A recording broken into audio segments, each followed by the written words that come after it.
We don't predict our financials. Yeah. I think that there's a lot of things changing at Apple right now, and some are going to show up in the financials positively, some are going to show up in the financials negatively, and I think that we're going to get to a new trend, but that new trend will not become evident for another quarter or so. So I really don't think it helps to predict right now. I think we have a very clear target on where we're going in that regards, and we think profitability is very, very important. What I said was that we examined the future product roadmap, not the products that are shipping today, the future ones that we were working on. And what we found was that 30% of them were incredibly good. And about 70% of them were either pretty good or things that we didn't really need to be doing, businesses we really didn't need to be in. And so we've pared a lot of that back so we could focus the same amount of original resource even more on what was remaining and add a few new things in. So the resources that we're investing are equal or greater than we have been, but it's on fewer things, so we're going to do a better job at them, I think. There are not going to be any corporate massive layoffs. What we're doing is we have, I think, a pretty clear direction now, and each group is looking at the work plans to do what they need to do to accomplish the pieces of that they have to do. And we are reorganizing some things a little bit differently, combining things in a few different ways. And in some cases, when the music stops, there'll be some people that don't have a chair. But that'll be on a department-by-department basis. It'll be, you know, a fairly low-key thing. We're not talking about any massive layoffs. Well, you know, again, we don't predict, but what I will say is two things. Number one, Apple's trading at around 1/3 times its sales right now. Many of Apple's competitors are trading at 2 to 5 times their sales. So that's just one observation. You can draw whatever conclusions you want. And the second thing I would say is that somebody taught me a long time ago a very valuable lesson, which is if you do the right things on the top line, the bottom line will follow. And what they meant by that was if you get the right strategy, if you have the right people, and if you have the right culture at your company, you'll do the right products, you'll do the right marketing, you'll do the right things logistically and in manufacturing and in distribution. And if you do all those things right, the bottom line will follow. So yes, we have obviously plans about where we'd like to see the bottom line, but we are focusing most of our energy not on financial re-engineering, because that's not what's been troubled at Apple. We're focusing our energy on the right product strategies, the right market strategies, the right communication strategies, the right logistics and distribution strategies. And the team is making, I think, very strong strides in these areas. And you'll start to see some of this stuff appear, you know, in the next 90, 120 days. So I'm actually really happy about this. I sold my stock before I got the call from the board that they wanted me to come in and shepherd Apple for this period. And that was unfortunate. I wish the call had come a week earlier, but I wasn't a mind reader, so I didn't know.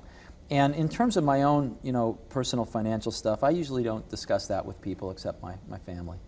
I'm working pretty hard, and so are a lot of people, but I'm one of them. My car's there pretty early, and it's in the parking lot pretty late, and on weekends. So, and I value my family time a lot, so I'm pretty committed to this. And seeing Apple turn around the company, I mean, I started the company with Steve Wozniak in my parents' garage, you know, 20 years ago, and over 22 years ago. And so there's a definite place in my heart for this. I'm drawing a salary of, I think, $1 per year. So I hope I'm not burdening the shareholders too much, and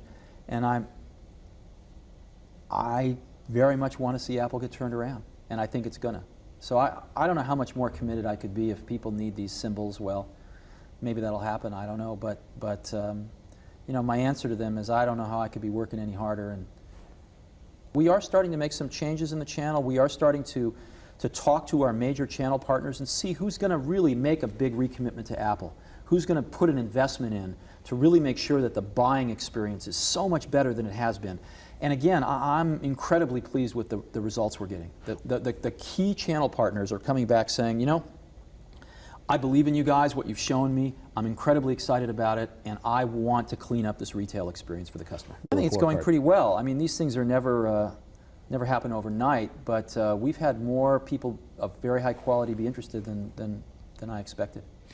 And the board, do you think the board agrees on what's right for Apple, or are they still in the getting to know me and each other? Well, You know, you're talking about a very talented group of people on this board. I mean, several And CEOs, opinionated. very opinionated, which is great. But you know, great people, when they have different opinions, they usually can convince each other that one of them's right, or pick one that's better than all of them within a very short period of time. So this is a group of people that is quite talented. And you've got a lot of CEOs. I mean, Larry Ellison, CEO of the second largest software company in the world. Bill Campbell, CEO of Intuit, one of the largest consumer software companies in the world.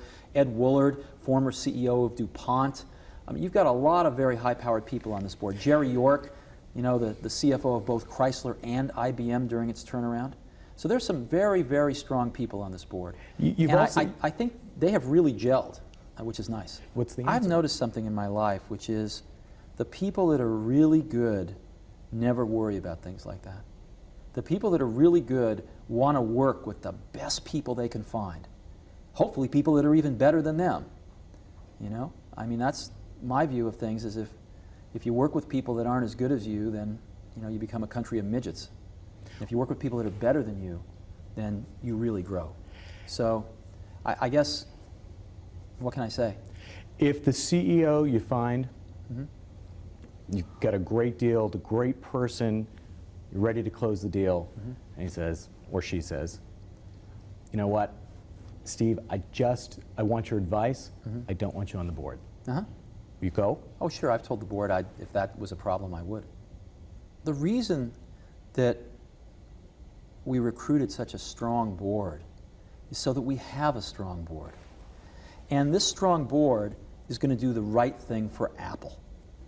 They're not going to do the right thing for themselves. They're not going to do the right thing for me. They're not going to do the right thing for some new candidate they want to lure away. They're going to do the right thing for Apple. And whatever that is, I support that 1,000%. And every board member supports that 1,000%. So, you know, that's why we recruited such good people. I mean, these are not you know, old crony friends of one person or another. These are very independent, very talented people. And they're going to do the right thing for this company. Well, I think, you know, I actually don't look at it as a deal. I look at it as an event that was the beginning of putting the relationship between the two companies back on track. Again, Apple and Microsoft together own 100% of the desktop computer market. And it was crazy that these companies weren't working together. Now, again, they're not going to see everything the same way. We're very different than Microsoft. So there are a lot of things we're going to see things differently. But that doesn't mean that there aren't a lot of things where we can see things the same and work together for things that are good for the customer and where we both can make money. So what we've tried to do is normalize the relationship with Microsoft so that we can be very different but still do business together and do things that are right for the customers. And I think that was, the relationship had been so polarized that that wasn't taking place. Since that event, we've started a lot of things with Microsoft that I think will be really good for customers. You know, clearly putting the relationship back together was Bill and Steve, because Bill and I go way back. And as you know, when I was at Apple, there was not a hostile relationship between the two companies. As a matter of fact, Macintosh was the first platform that brought Microsoft into the applications business. So my feeling is that, you know, Bill and Steve have ignited a relationship, but now it is really permeated fairly far in the organizations, and there's a lot of stuff going on. We still see things very differently in some ways. And so don't expect us to become like Microsoft, and don't expect Microsoft to become like us. But there's a lot of things we can be doing together nonetheless, as the two people that really are responsible for the desktop computer industry. I think the situation had become so polarized that I wasn't that surprised. Emotionally, I was a little surprised, but intellectually, I wasn't. But you know, it takes people a little time to get used to new things. And what we have to do is to change Apple in those ways that make sense, and to vigorously not change Apple in those ways that Apple is great. So I think that, you know, you're going to see some of each. You're going to see Apple remaining absolutely recommitted to its values, you know, and you're going to see Apple change in some things that it just either are outdated or haven't worked or don't make sense anymore to the customers. Did it hurt? What's that? Did it hurt to have your people, the people who, you know, love you, boo you like that? I didn't know this was People magazine. No, well, this is, There is, well, and I'd like you to answer you brought it up yourself. You said emotionally, you had a different reaction. No, I mean, I don't feel my job is to win a popularity contest right now. I feel my job is to help the team at Apple do the right things to turn this company around so that it can really prosper again. And I think that's going to happen.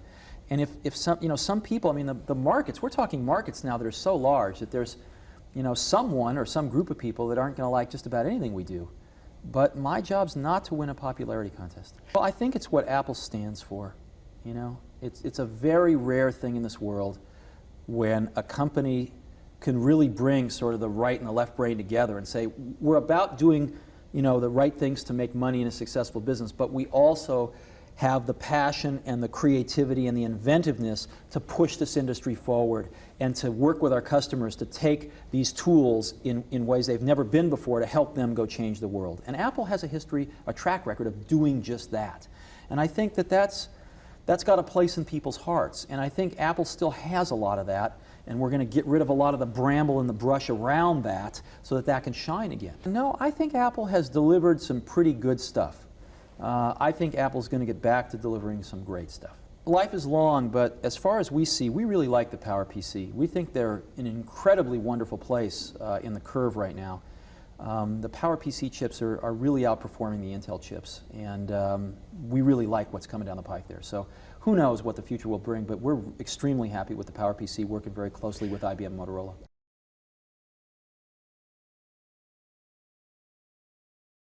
Hey there, thanks for checking out CNBC on YouTube. Be sure to subscribe to stay up to date on all of the day's biggest stories. You can also click on any of the videos around me to watch the latest from CNBC. Thanks for watching.